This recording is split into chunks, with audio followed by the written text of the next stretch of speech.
வணக்கம். நம்ம இன்னைக்கு பார்க்க போகிறது அப்சல்யூட் ரெக்ரெஷன் சாப்டர் 22. லாஸ்ட் சாப்டரில் ஹீரோ அந்த அம்மாவையும் பொண்ணையும் கோல்டன் மேனருக்கு கூட்டிகிட்டு வந்து ஆந்தை கண்ணனோட வாரியர்ஸ் எல்லாரையும் கொண்டு இருப்பான். அது மட்டும் இல்லாமல் கோல்டன் மேனரோட மாஸ்டரை கழுத்தில் கத்தி வச்சு மிரட்டினவனை சோரிங் ஸ்வாடாட் 4th form flaming heavens technique மூலமாக வீழ்த்தியிருப்பான். இதெல்லாம் பார்த்து ரொம்ப பயந்த ஆந்தைக்கண்ணை ஹீரோ முன்னாடி வர்றதை பார்த்து நில்லு நில்லுன்னு சொல்கிறான். எனக்கு நிற்கிறதுல எந்த பிரச்சனையும் இல்லை, உனக்கு ரொம்ப மோசமாக சாக வேணான்னு தோணுச்சுன்னா என் கூட சண்டைக்கு வான்னு சொல்கிறான் ஹீரோ. ஆந்தைக்கண்ணை யோசிக்கிறான். ஹீரோ இப்போ தான் அவனோட பவர்ஃபுல்லான ஒரு டெக்னிக்கை யூஸ் பண்ணதுனால அவனோட இன்னர் எனர்ஜி கண்டிப்பாக கம்மியாக தான் இருக்கும், இதுதான் சான்ஸுன்னு சொல்லிட்டு அவனோட பெரிய கத்தி எடுத்து ஓங்கி வெட்ட பார்க்குறான். அதை ஹீரோ தடுத்து சைடில் டிஃப்ளெக்ட் பண்ணி விடுறான். ஆந்தைக்கண்ணை அவனோட எல்லா எனர்ஜியும் கேதர் பண்ணி ஹீரோவை கண்டினியூஸாக அட்டாக் பண்ணிகிட்டே இருக்கான். ஹீரோ அவனோட எல்லா அட்டாக்கையும் டிஃப்ளெக்ட் பண்ணிகிட்டே இருக்கான். அதனால் ஆந்தைக்கண்ணனோட அட்டாக் எதுவுமே ஹீரோ மேலே படாமல் சுற்றி இருக்கிற இடம் எல்லாம் சுக்கு நூறாகுது. பைத்தியக்கார மாதிரி ஹீரோவை கண்டினியூஸாக அட்டாக் பண்ணிகிட்டே இருக்கான் ஆந்தைக்கண்ணன்.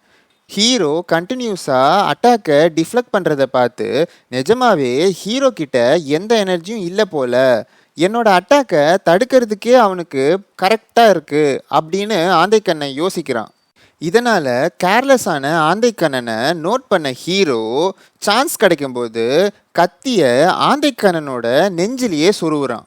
அப்போது ஹீரோ, பாவம் நீ உன்னோட வாழ்க்கையில் பணத்துக்காக பேராசைப்படாமல் உன்னோட ஒவ்வொரு மணி நேரத்தையும் ட்ரைனிங்காக நீ செலவழிச்சிருக்கணும், கோல்டன் மேனரோட பாடிகார்ட்ஸோட தலைவனாக இருந்து நீ இந்த மாதிரி ஒரு வாழ்க்கையை வாழ்ந்திருக்கக்கூடாதுன்னு சொல்லிட்டு சொருவுன கத்தியை வெளியில் எடுக்கிறான். நீ பணக்காரனாகணும்னா அடுத்த ஜென்மத்திலேயாவது ஒரு வியாபாரியாக பிறந்துக்கோ அப்படின்னு சொல்கிறான். ஹீரோ அவன் நினச்ச மாதிரி கோல்டன் மேனர் குடும்பத்தை காப்பாற்றிட்டான். அடுத்த பேனலில் கோல்டன் மேனர் மாஸ்டர், அவரோட பொண்ணு, பேத்தி எல்லாரும் சேர்ந்து ஹீரோக்கு நன்றி சொல்கிறாங்க. உங்களோட உதவியை நாங்கள் என்னன்னைக்கும் மறக்கவே மாட்டோம், எங்கள் குடும்பத்தை அழிவிலேருந்து காப்பாற்றின கடவுள் நீங்கள், உங்களோட பேர் என்னன்னு தெரிஞ்சுக்கலாமான்னு கோல்டன் மேனர் மாஸ்டர் ஹீரோவை பார்த்து கேட்குறாரு. அதுக்கு ஹீரோ, நான் வெறும் ஒரு நாடோடி தான், விதியின் காரணத்தினால உங்கள் குடும்பத்தை காப்பாற்றுற வாய்ப்பு கிடச்சிது அப்படின்னு சொல்கிறான். நாடோடிகளோட ராஜா கூட இவங்க எல்லாரையும் ஒரே ஆளாக வீழ்த்திருப்பாரான்றது சந்தேகம்தான்னு கோல்டன் மேனர் மாஸ்டர் சொல்கிறாரு. அதுக்கு நீங்கள் என்னை ரொம்ப புகழ்றீங்கன்னு சொல்கிறான் ஹீரோ. அந்த நேரத்தில் அந்த வியாபாரியோட பொண்ணு, உங்களுக்கு எதுவும் ஆகாமல் காப்பாற்றிட்டாருன்னா நிறைய பணம் கொடுக்கறதா ப்ராமிஸ் பண்ணியிருந்தேன்னு சொல்கிறாங்க. நல்ல விஷயம் பண்ண, பணம் சம்மந்தப்பட்ட ப்ராமிஸை தான் நம்மளால் காப்பாற்ற முடியும். ஹீரோவை பார்த்து, உங்களுக்கு பணம் தான் வேணும்னா நீங்கள் சரியான இடத்துக்கு வந்திருக்கீங்கன்னு சொல்கிறாரு. ஹீரோ யோசிக்கிறான். ஆமாம், நான் நாடோடியாக வேஷம் போட்டு உங்களுக்கு உதவுனதுக்கு ஒரே காரணம் அதுதான்னு. அந்த வியாபாரி ஹீரோவை கோல்டன் மேனரோட லாக்கர் ரூமுக்கு கூட்டிகிட்டு வராரு. நியாயப்படி பார்த்தா நீங்கள் எங்களோட உயிரை காப்பாற்றினதுனால எங்ககிட்ட இருக்கிற எல்லாத்தையுமே உங்ககிட்ட கொடுத்துருக்கணும், ஆனால் அது நிஜத்தில் சாத்தியம் இல்லைன்னு சொல்கிறாரு. அதுக்கு ஹீரோ, நான் அவ்வளோ கேட்டிருக்க மாட்டேன்னு சொல்கிறான். உங்களுக்கு எவ்வளோ பணம் கொடுக்கணுன்றத முடிவு பண்ணுறதுக்கு பதிலாக உங்களால் எவ்வளோ முடியுமோ அவ்வளோ பணத்தை நீங்கள் இந்த லாக்கர்லேருந்து எடுத்துகிட்டு போங்களேன், ஆனால் வண்டியோ இல்லை அடுத்தவங்களோட உதவியோ நீங்கள் பயன்படுத்திக்க கூடாது, உங்களோட இன்னர் எனர்ஜி வேணால் யூஸ் பண்ணிக்கோங்கன்னு சொல்கிறாரு. என்னால் நிறைய தூக்கிட்டு போக முடியும், அது உங்களுக்கு பரவாயில்லையான்னு ஹீரோ கேட்குறான். அதுக்கு, நீங்கள் இல்லைன்னா நாங்கள் இறந்தே போயிருப்போம், இது கூட பண்ணலனா அது சரியாக இருக்காதுன்னு சொல்கிறாரு. ஹீரோ ரொம்ப நன்றின்னு சொல்கிறான். அந்த வியாபாரி லாக்கர் ரூமை திறக்கிறாரு. ஹீரோவும் அதுக்குள்ளே போகிறான். வியாபாரியோட பொண்ணு, அவரோட பலத்தை பார்த்தா அவர் எவ்வளோ எடுத்துகிட்டு வருவாருன்னு என்னால் கற்பனை கூட பண்ணி பார்க்க முடியல, இது பரவாயில்லையான்னு கேட்குறாங்க. அதுக்கு, நம்ம உயிரை விட விலை மதிப்பான பொக்கிஷம் ஏதாச்சும் அந்த லாக்கர் ரூமில் இருக்கா? என்னை பொறுத்த வரைக்கும் நீயும் என்னோட பேத்தியும் உயிரோட என் கூட இருக்கிறது தான் விலை மதிப்பற்ற பொக்கிஷம்னு சொல்கிறாரு. அதுக்கு அந்த வியாபாரியோட பொண்ணு ரொம்ப சந்தோஷப்படுறாங்க. அந்த வியாபாரி இவர் சாதாரண மனுஷன் கிடையாதுன்னு சொல்றாரு. அதுக்கு அவரோட பொண்ணு, ஆமா, இவர் வெளியில காமிச்சிக்க மாட்டாரு, ஆனா பார்த்தாலே தெரியுது இவர் எவ்வளோ பலசாலின்னு, அதுவும் இவ்வளோ சின்ன வயசுலயேன்னு சொல்றாங்க.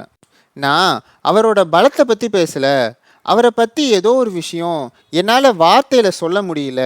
நான் எவ்வளோ பேரை பார்த்துருப்பேன், ஆனால் இவரை போல இவ்வளோ சின்ன வயசுலேயே கான்ஃபிடெண்ட்டாக மெச்சூராக யாரையுமே நான் பார்த்தது கிடையாது.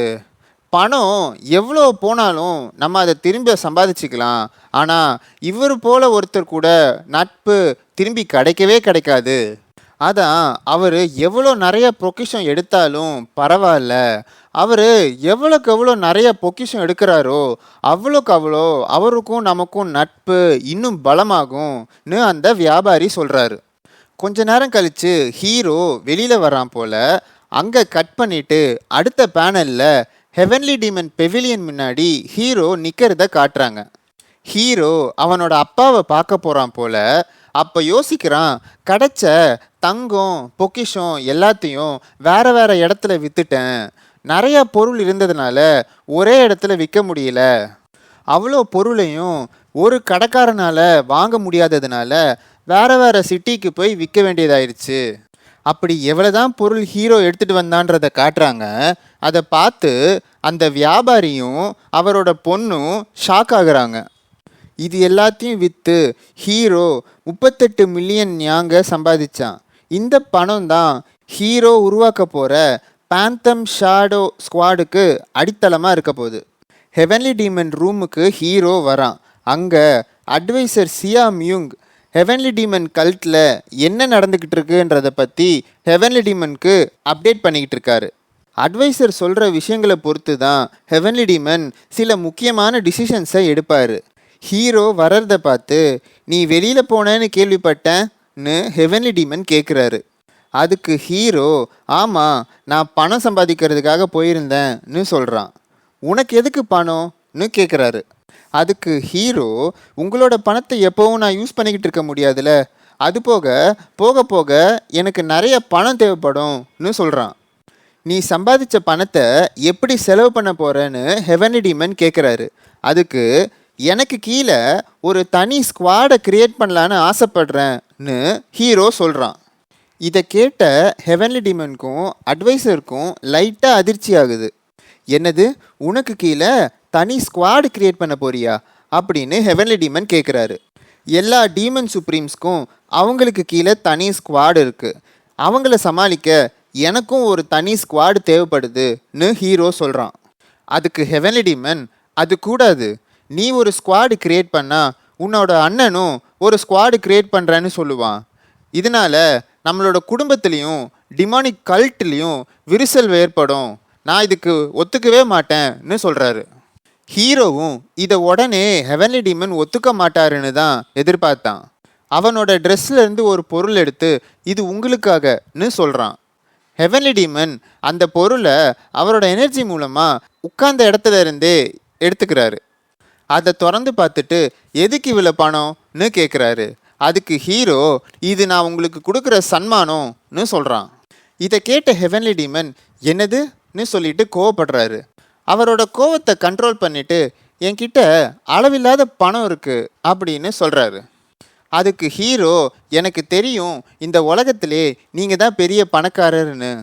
நான் உங்களுக்கு கொடுத்தது உங்கள் பிள்ளையா எனக்கு உயிர் கொடுத்ததுக்கும் என்னை வளர்த்ததுக்கும் நன்றி சொல்லும் விதமாக முதல் சன்மானம். உங்களுக்கு இதை நான் ஒரு வாட்டியாச்சும் பண்ணணும்னு நினச்சேன், தயவு செஞ்சு நல்லா ரெஸ்ட் எடுங்க அப்பான்னு சொல்லிட்டு மரியாதை செலுத்திட்டு ஹீரோ கிளம்புறான். ஹீரோ கிளம்புனதும் ஹெவன்லி டீமன் ஹீரோ கொடுத்த பணத்தையே பார்த்துக்கிட்டு இருக்காரு. பக்கத்தில் இருந்த அட்வைசரும் ஹெவன்லி டீமனை பார்த்துட்டு இருக்காரு. இதோட சாப்டர் 22 முடிவடைகிறது. உங்களுக்கு இந்த சாப்டர் பிடிச்சிருந்தா கண்டிப்பாக லைக் பண்ணுங்கள். மிஸ்டிக் ஸ்டோரிஸ் தமிழ் சேனலை சப்ஸ்கிரைப் பண்ணிக்கோங்க. நெக்ஸ்ட் சாப்டரில் மீட் பண்ணலாம். நன்றி, வணக்கம்.